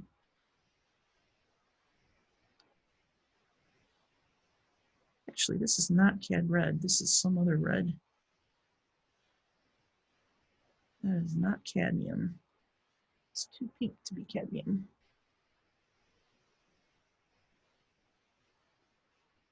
So you can see I've kind of gotten a nice, oops, there's a little hair on there. Hate when that happens.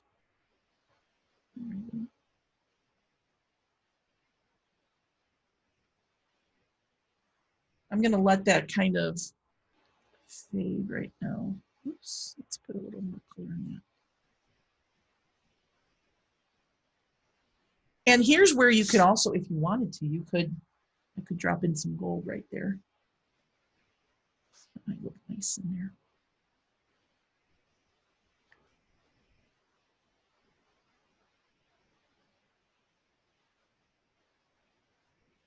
Let's see how that dries later.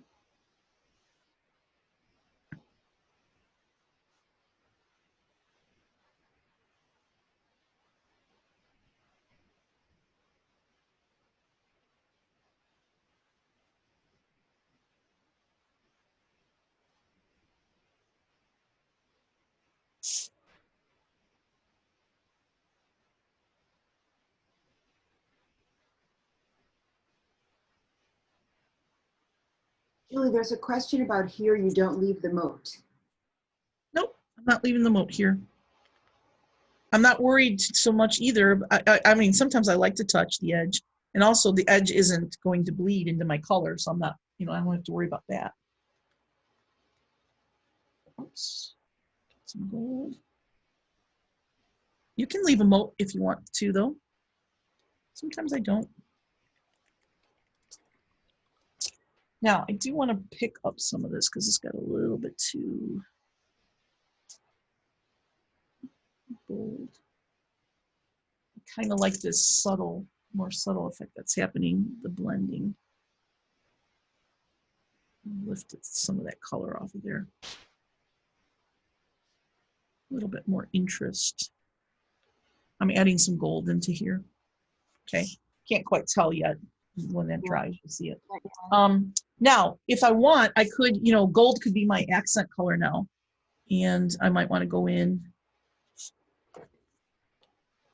somewhere in here, or maybe here. And, no, let's do this one right here.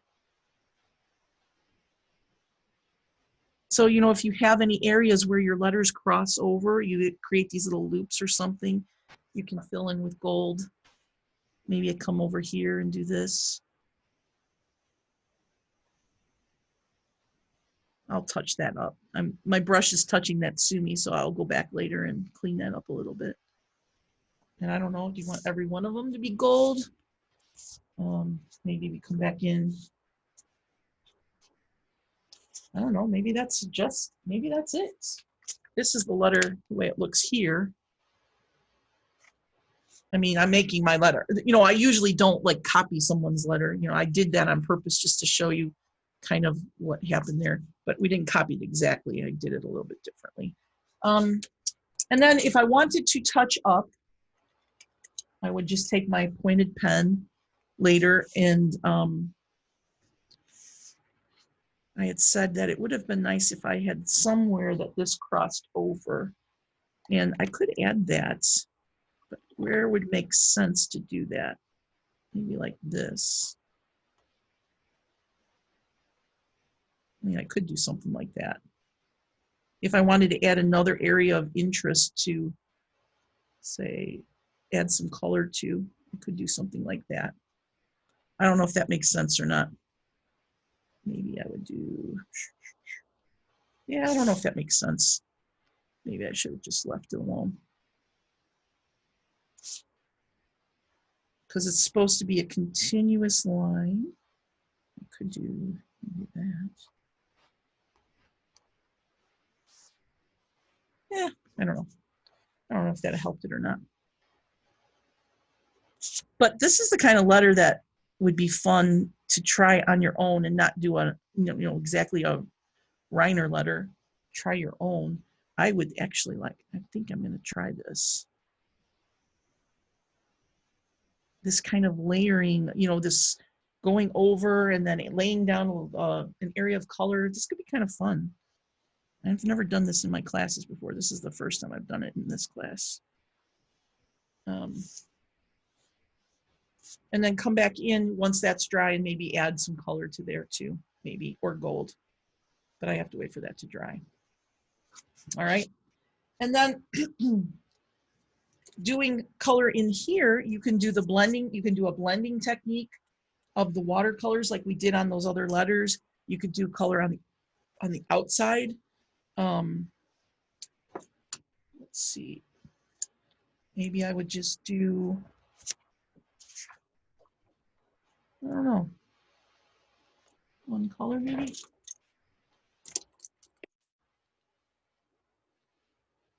Let's do something we haven't tried. Some green maybe, the blue. And again, I don't have to worry about touching that edge because it's not gonna bleed. I do have some grains in this green because it dried overnight and it got a little grainy. I'm gonna add some of my blue. Ooh, that's nice. I like that blue with that green. Are these those Doc Martin Radiant watercolors? The green is, the blue is my Payne's Gray. The green is the Doc Martin Radiant watercolor. It's chartreuse. And I love it. And this is where you could, if you wanted to, you could sprinkle in some gold.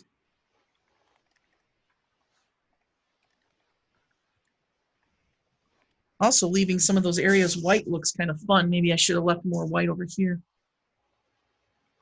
Like I could have not filled that whole thing in, just leave some area white. But since I've already done that, it might not look as good. Yeah, I'm just blending the two colors here. And then do I want to leave that section white or do I want to go over it? I don't know yet.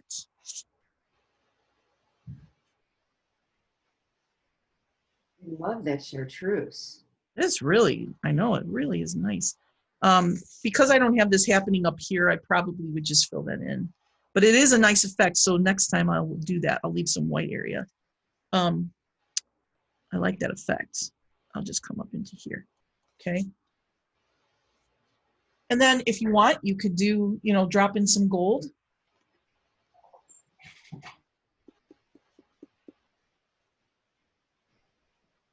And you can add a touch of the Schmanky Gold watercolor if you want. This has to be wet, so if it's not wet enough, like some of this area is already drying up here, so it might not carry. I might have to go in and blend it a little bit more.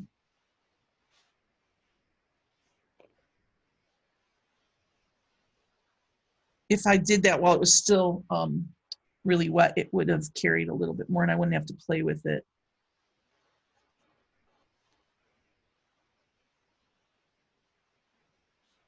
So that'll add some nice shimmer later when it's dry. Okay. All right, so two other different techniques you can try. Great. All right, so let's see if we can see that gold yet. We can kind of see it on there. A little bit. Yeah. Okay. All right, and then this was, oh, the one thing I didn't do was just some watercolor on the Knit again. knit again, yeah, and then we should be close to done. So yeah, sometimes I just take the watercolor and do some coloring in between.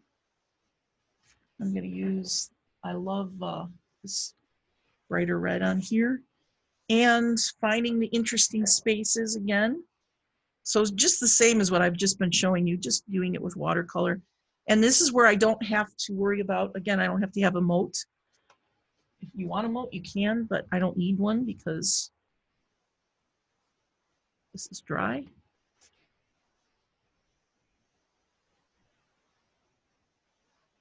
And that red is a little bit bright, so I think I'm going to go in and do some ochre. And just kind of make this a little bit more orangey.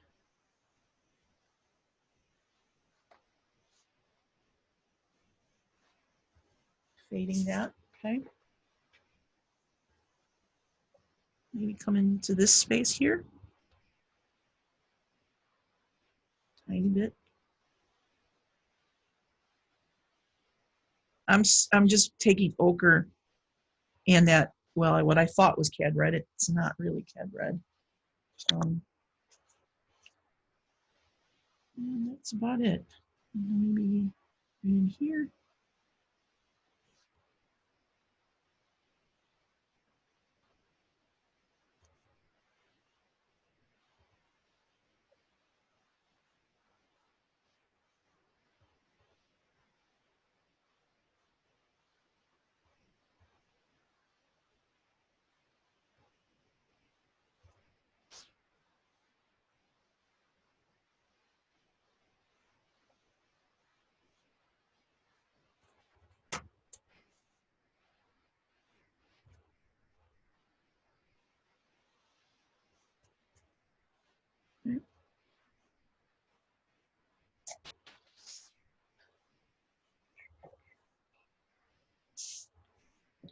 Can you move your page left?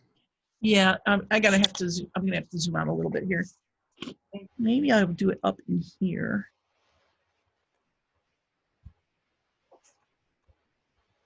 And again, I'm working with that where I'm wiping my paper towel just to keep that color light. Using water so I can fade. Mixing my yellow. Oops. It's a fuzz or something there.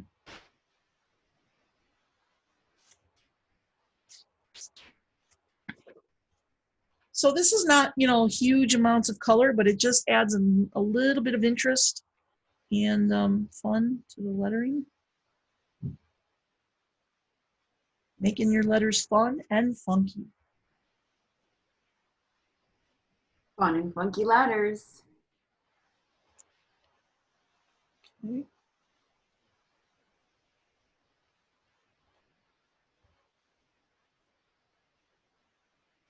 And that'll be about it right there. Oops.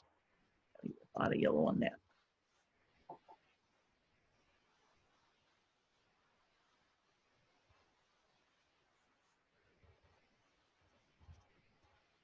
So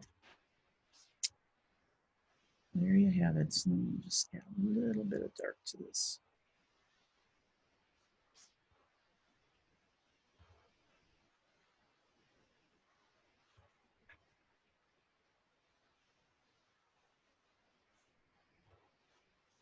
But you definitely want to do, you know, you have to have good paper to do these techniques. They don't work on the cheap paper. So the Knit-Again, the text wove, your watercolor papers, whatever, you want something good, okay? So that's about it, I guess. Well done. Yeah, we're at 3 minutes. Well done. Right.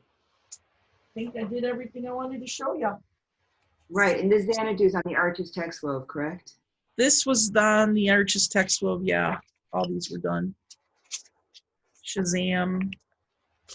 I mean, you could add color in between your words that we did yesterday if you want. I showed you gold. You could add gold, you could add color.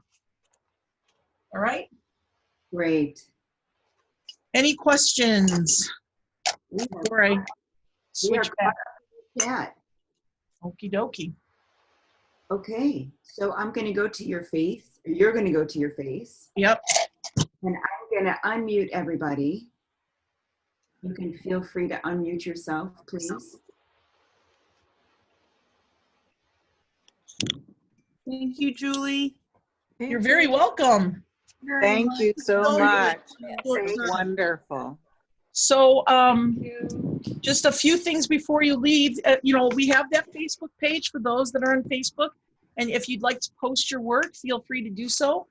If you are not on Facebook, you want my images, I will send them to you via Dropbox. So it takes me a while to photograph all of my samples from my class. So it'll probably be between today and tomorrow and even possibly Friday that I'll get before I get them up on the Facebook page. But if you want them to, as Dropbox, I will send them that way to you if you're not on Facebook. Otherwise, you'll see them all on Facebook. And then people can post their own work on there as well. You can post your own work, okay? Yeah, it's excellent. I'd love to see what you do. Thank you. Thank you. Thanks for being with me. Thank you. Really good. Thank you. Take care, Can I ask you everyone. one question? Okay, Sure. thank You one you. question. When I was doing that black stuff, it got spotty. What do you do to keep it from getting all splotchy with black? Oh, right. You got to move a little bit faster. The longer you pause, I didn't pause. I was going along and bubbles kept coming out. Oh, bubbles. It might be that it's too thin. Which one were you using? The one that you told us, the green. Yeah. When And you the hold it in your hand, you want to hold it parallel, like this in your Yeah, I hand? did. I did. Okay. Yeah. If it's too bubbly, you might have shaken it. Oh. Are you spotlighting me? You might have shaken it and it got bubbles in there. So let it settle. My. Sometimes just tap it down, tap it down. Okay. And then it'll Thank break. you. You're welcome. Thank you. Everyone is welcome to go back to gallery view.